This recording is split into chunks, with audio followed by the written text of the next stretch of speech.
Assalamu alaikum jama'a. Wa alaikum salam. Yanzu ga ni ga amini na wanda ba sai na faɗi sunansa ba. Gaskiya Ni dai sunana Ibrahim Fulana.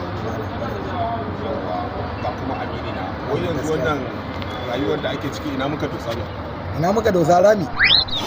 Rami. Wallahi. Ramin kala-kala ne. Ramin guda uku ne. Na ɗaya Najeriya ta doshi ramin talauci, kuma ta doshi ramin wannan da ramin kabari.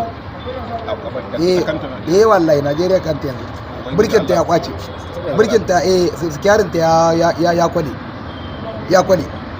yau da ka dan ta wada rami. Allah ne yake kare ta, dan ta auna wani rami ni ma da tun na kiwa kai ma kanka Fulana yanzu a kirki kake ka wada. Allah kiyaye. Dan tunda nazo na kalle ka yana ga kamar an sallamo ka daga asibiti. Na san kana karɓar Najeriya. Muna cikin inna lillahi wa inna ilaihi raji'un. Muna cikin la ilaha ula'i wa la ilaha ula'i. Muna cikin kutumar muna cikin kutumar